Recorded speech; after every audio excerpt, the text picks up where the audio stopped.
రాజలింగం హత్య వెనకాల రాజకీయ కుట్ర ఉందనేసి అని అంటున్నారు. అసలు ఇందులో ఎంతవరకు నిజం ఉంది సార్? అంటే పోలీసులు ఇన్వెస్టిగేషన్ చేస్తున్నారు. హ్మ్. ఇన్వెస్టిగేషన్ చేసినప్పుడు మనం ఆ ఇన్వెస్టిగేషన్ అడ్డు మాట్లాడకూడదు హ్మ్. గానీ, మామూలుగా రాజకీయంగా ఆయన ఏదో కొన్ని అట్ల మేడిగడ్డ ప్రాజెక్ట్ మీద ఆటిల మీద హైకోర్టులో పిటిషన్ ఏశారు. హ్మ్. ఇవాళ గూడా ఏదో ఆ వాదనలు జరిగాయి. హ్మ్. అది యాక్చువల్‌గా తీర్పు రావాల్సింది.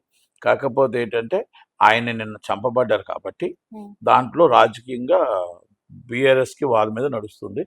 గండ్ర వెంకట్రామరెడ్డి రెడ్డి గారు చంపారు అని వాళ్ళ వాదన కాంగ్రెస్ వాళ్ళది. హ్మ్. కాకపోతే వీళ్ళొచ్చి భూ తగాదాల్లోనే చనిపోయారని వీళ్ళంటున్నారు. కనుక పోలీస్ డిపార్ట్మెంట్ ఇన్వెస్టిగేషన్ చేస్తుంది గానీ పూర్తిగా తెలీదు. కాకపోతే ఒకటి మాత్రం వాస్తవం ఏంటంటే, హ్మ్. ఈయన్ని చంపివచ్చు. హ్మ్. చంపి ఉండొచ్చు. దానికి గల కారణాలేంటి అదే సార్? చంపి ఉండొచ్చు. కానీ కేసు పోదు. హ్మ్. అంటే కేసు గవర్నమెంట్‌కి ఏశారు వాళ్ళు. ఏమనేసాడు ఆయన? పిటిషనర్ ఏమనేసాడంటే గవర్నమెంట్‌కి, మీరు పలానా గవర్నమెంట్‌లో ఇంతకుముందు గవర్నమెంట్ స్కామ్ చేసింది. దాంట్లో అవినీతి జరిగింది. ఎంక్వైరీ చేయమని ఏశాడు. హ్మ్. ఆ ఎంక్వైరీ రిపోర్ట్స్ సబ్మిట్ చేశాడు ఒక పిటిషనర్. అంటే complainant. Government is the party అయింది కాబట్టి, ఆ పార్టీ ప్రకారం ఈయన వాదనను ఆ పార్టీ గవర్నమెంట్ వాదించవచ్చు. హ్మ్. హ్మ్. ఇప్పుడున్న గవర్నమెంట్. హ్మ్. బీఆర్ఎస్‌ని పార్టీ చేసి, గవర్నమెంట్‌ని పార్టీ చేసి ఏసి ఉండొచ్చు. అంటే హ్మ్. నాకు పూర్తిగా తెలీదు. హ్మ్. అది గవర్నమెంట్ పార్టీ ఉంది కాబట్టి, ఇంప్లీడింగ్ ఉంది కాబట్టి, అప్పుడు ఆ కేసుని తీసివేయాల్సిన అవసరం అయితే లేదు. పిటిషనర్ ఈయనే. ఇంకా వాదనలు జరుగుతున్నాయి. తర్వాత విషయాలు ఇయన్నీ. హ్మ్. అయితే ఆయన్ని చంపారా? ఎవరు చంపారు? ఏంటి అనేది పోలీసులు ఇన్వెస్టిగేషన్‌లో తేల్చాలి. హ్మ్. మనం ఏదో మాట్లాడేసి ఈరోజు మాట్లాడటం కాదు. అంటే పాల్ రా కూడా హ్మ్. ప్రెస్ మీట్ పెట్టి మెగా కృష్ణారెడ్డే చంపారు అనేసని అన్నట్టు వార్తలైతే వస్తున్నాయి. సో, దీని గురించి ఏమంటారు? ఇప్పుడు కేఏ పాల్ కోసం మనం కేఏ పాల్ అన్నీ మాట్లాడతాడు. హుహు. అది కూడా ప్రెస్‌లో కూడా ఎవరు పట్టించుకోవట్లేదు. హ్మ్. పోలీసులు కూడా పట్టించుకోవట్లేదు. ఏదో మాట్లాడుతున్నాడని హ్మ్. చెప్పేసి. మనం అది మాట్లాడటం కరెక్ట్ కాదు. హ్మ్. ఇన్వెస్టిగేషన్ నడుస్తున్నప్పుడు ఎవరు చంపారు, ఏంటి అని ఇన్వెస్టిగేషన్ రిపోర్ట్ ఇస్తది. హ్మ్. మనం యాక్చువల్ ఛార్జ్ షీట్ ఫైల్ చేస్తారు. కేసు ఎఫ్ఐఆర్‌లో హ్మ్. ఎవరెవరు నిందితులను చేస్తారు. మనం సుపారీ ఇచ్చారా?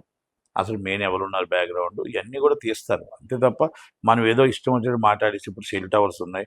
మొత్తం ప్రతిదీ ఉంది. అన్నీ ఉన్నాయి. మనం ఎందుకు ఈరోజు మనం అబాండం వేయడం ఎందుకు?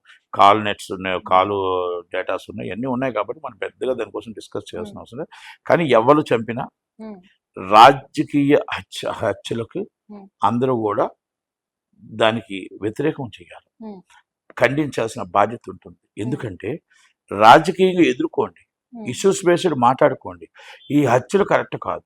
హ్మ్. నిన్న అదే వరంగల్ జిల్లాలో మళ్ళా నిన్న ఒకటేదో ఒక కారులో వస్తున్న వాళ్ళని శుభ్రంగా చావు బతుకుల్లో మట్టు కొట్టారు. అదే హ్మ్. వరంగల్ జిల్లాలోనే. హ్మ్. హైవేలో మేడిగడ్డ మెట్టిపల్లి ఏదో.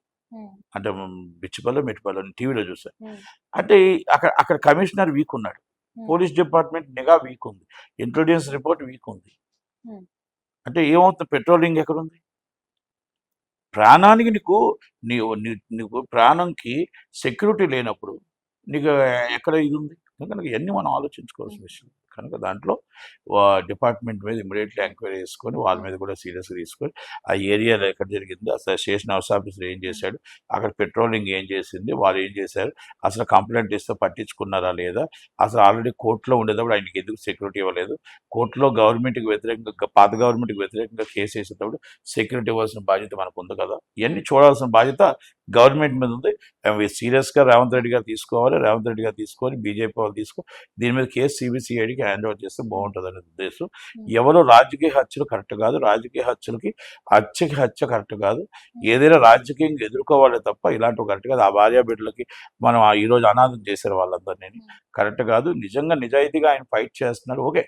లావాదేవీలు ఉండొచ్చు. భూ లావాదేవీలు ఉన్నాయని అంటున్నారు ఉండొచ్చు. కానీ చంపుకునేంత దాకా రాకూడదు. పోలీసులు ఉన్నారు కదా! పోలీసులు లేరా మనకి? మరి రెవెన్యూ చట్టం లేదా? ఇయన్నీ ఉన్నాయి కదా! మనం చంపుకోవడం ఎందుకు? కనుక దాన్ని మనం ఎక్కడో లోపాలు జరిగితేనే మనకు అయి చంపడానికి వెళ్తున్నారు. హ్మ్. ఎక్కడో లేట్ జరిగితేనే అక్కడ మనకి ఈ పరిస్థితికి వస్తుంది. హ్మ్. కనుక ఇయన్నీ కూడా ఎంక్వైరీ చేసి దాని మీద సీరియస్‌గా తీసుకొని మొత్తం టోటల్‌గా వాళ్ళు బయటకి రాకుండా సీరియస్‌గా యాక్షన్ తీసుకుంటే రేపు రెండోది జరగకుండా ఉంటది. కనుక అక్కడ వరంగల్ పోలీసులు 100% హ్మ్. లేజీగా ఉన్నారని మాత్రం అర్థమవుతుంది. Thank you sir. మంచి ఇన్ఫర్మేషన్ ఇచ్చారు. థాంక్ యూ అమ్మా. Thank you.